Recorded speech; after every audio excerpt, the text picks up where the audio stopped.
Thank you for being with us. I'm Jennifer Griffin. I'm the national security correspondent for Fox News. I'm based out of the Pentagon.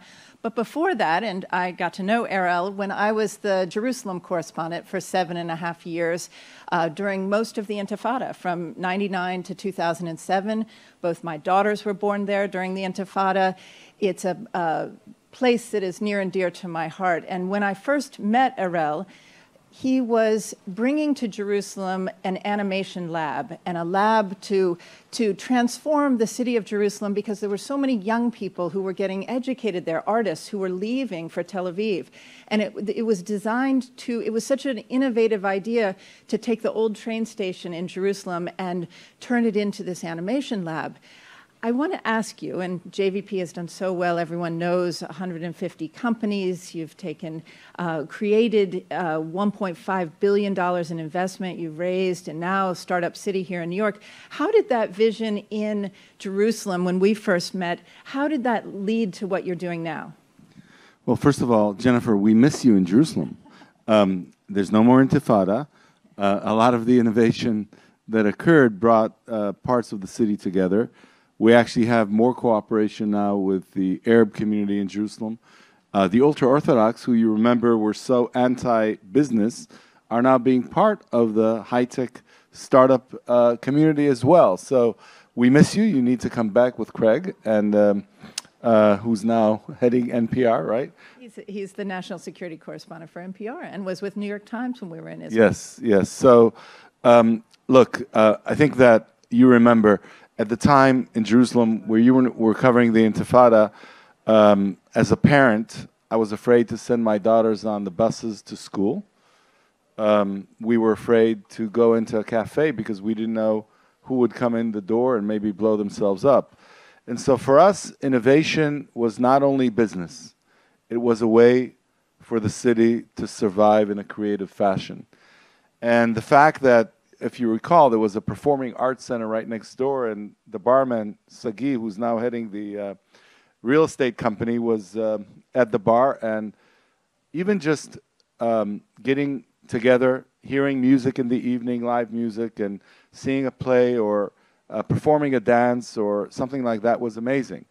And so I think that we were able to bring together the different parts of the city to innovate despite the challenges, to work with Bezalel as much as we work with the Technion, to say to artists in Israel that they're part of the revolution, storytellers. There's the film school in Jerusalem, if you recall. Today we're building a program called the Business of Arts in Jerusalem. And I think it gave light to the city. And a lot of the things that I've studied and learned then, much like Robert De Niro revived Tribeca with the Tribeca Film Festival, arts are something which give hope to people, and innovation for Israel is a bridge between communities and a bridge to the world. So, not to put too fine a point on it, but I remember during that time when I gave birth to my second daughter, it was on the eve of the Iraq War, and we were given a gas mask tent for our crib when we left Mount Scopus, Hadassah. So Israel has changed so much. So any investor who doesn't understand those changes really is missing out. Tell me what are you doing in New York? So New York is happening. If Israel wants to, what we told New York is this: if you want to give the West Coast a battle, you partner with Israel. If the West Coast is the U.S. technology hub, if you partner with Israel, you become the international technology hub. So there's about 650 Israeli startups in New York. A lot of our ideas need to get to the market. The market is here in North America, in Europe, in Asia, and people need to be versed with the culture that they're going after. A Chinese startup is Chinese. An American startup is American. An Israeli startup is a mini multinational. And so we're here in New York. We're creating a little kibbutz in Soho. So we have about 35 companies at our hub, all of which are scale-up companies. We don't call it an incubator. We call it the unicorn stable. And they're all 20 million, 30 million, 35 million, trying to get by. And they're connected to Jerusalem. They're connected to Tel Aviv. They're connected to Beersheba. They're connected to the Galilee. Cyber, AI, fintech, food tech now. healthcare IT, and each one of the centers in Israel has a desk in New York from the moment they're incepted, and it does something because I think that becoming international and being present here is so important to the leadership in technology in different places around the world. Well, it's a way to revitalize cities, and we've certainly seen during the pandemic how cities have been hurt and everybody has gone home. They're not in offices. How has your investment strategy changed because of the pandemic? So I think we saw that there's a crisis in the leadership, political leadership around the world, right? You saw countries being isolated. You saw a lot of the international cooperation that needed to happen was stagnant. You saw the U.S. denying at first, some people here, denying the pandemic and then responding to it hysterically. And I think that what cities need today is a way to get people in a different manner, to have people come to work safely, to understand that it's not just about business, it's about an ecosystem. And it's about giving the young people a chance to create in your own city. Innovation is the key for cities around the world to get the younger generation back and to give them a sense of meaning. And I think that one thing that we need to understand as Israelis, we brag about our high tech and about technology. It's not just about technology. It's about storytelling. It's about other creative disciplines. And the city of New York has so many different creative disciplines. And we love this sense of a street campus where you have somebody who's doing media, somebody who's broadcasting, somebody's a professor, and some technology people, artists. And I think that people need that sense of community in addition to the business that they're getting their livelihood from. Well, cities need new stories, and you're helping wake up these cities with Startup City, and you're helping them start to tell the next chapter in this long story. Now, I think one story that has not gotten enough attention here in the U.S. At the end of the Trump administration, the Abraham Accords. You know, and anyone from Israel knows, what a tectonic shift that is in terms of relations in the Middle East, now doing business in UAE, Bahrain. We just saw that there were naval exercises for the first time with Israel, UAE, Bahrain, under the U.S. Military's guidance and help. And after the Abraham Accords were signed, you did something unusual. You took a charter flight, the first charter flight, from Israel with a group of entrepreneurs and journalists to UAE. Tell me the significance of that. Yes, we have some of the people that organized it. We have Penina here and Shimrit, and the partners in JVP that were spearheading the efforts together with the startups.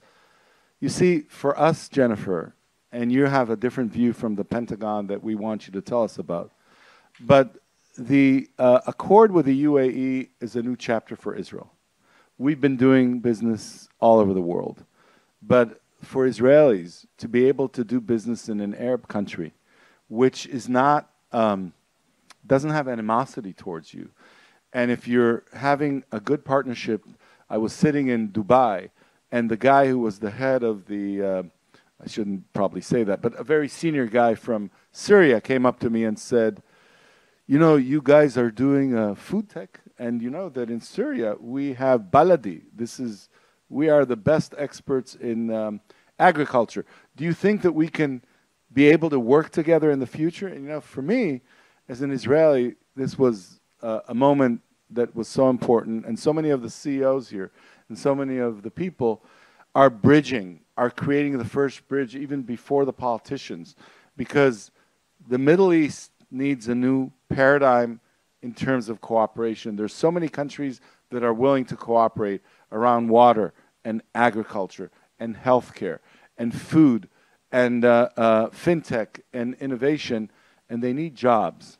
So I remember we talked about 10 cities, 10 ideas, 10 projects that can change the way you think about the Middle East, whether it's Dubai or Abu Dhabi, or whether it's Riyadh or Cairo or Amman or Casablanca or Tunisia. It's time that the younger generation comes with some concepts of win-win strategies against the extremists, but for those who want to build something. Well, you asked me my view from the Pentagon, and we both know that demographics in the Middle East is the most important factor in terms of whether these young people, 30% of the youth in the population in the Middle East is under the age of 30. If those people don't have jobs, they are going to possibly find themselves unemployed and susceptible to radicalism. And so it's so important that they have jobs. And I think what you did by going to UAE and what you're doing in the Galilee, I mean, one of the stories I love is that Innova Pro is one of your companies. And it has come up with, tell us about that. It's really Hummus Diplomacy that you're investing in. Hummus Diplomacy, indeed. So there's a great CEO, Tali, that is leading it. And since the world is undergoing massive attack on climate change, and since we won't be able to continue to slaughter about 5 billion cows a year to get our major source of protein, new strategies of vegan proteins are being introduced, and they need to be tasty, otherwise people don't eat it. So from the Galilee, where many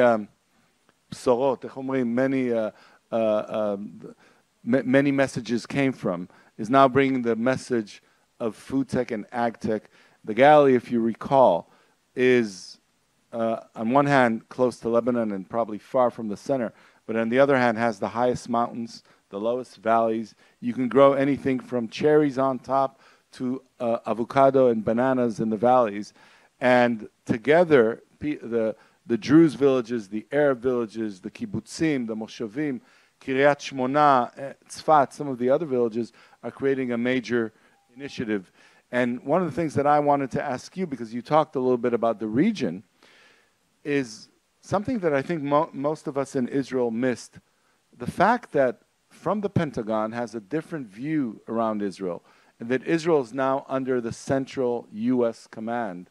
What does that mean for the region? Well, and I see that we're out of time, so I'll be brief, but it's really a tectonic shift. The U.S. military used to have Israel in European command because it did not have relations. It did not want to anger the Gulf states and the Arab allies. Now, post-Abraham Accord, U.S. Central Command has now put Israel back under its Central Command is responsible for all of the U.S. bases in the Middle East.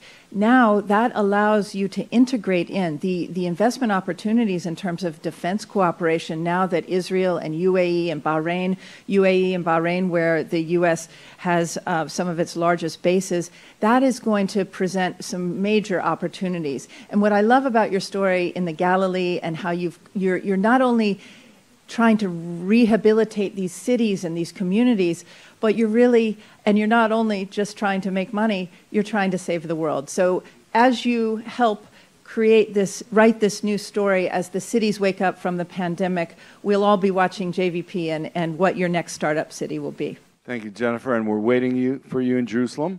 There's some great new cafes, and we have the Sadna with Asaf Granit, who has now a Michelin star in Paris. So come back together with Craig. We're waiting. I will be back soon. Thank you. Thank you very much.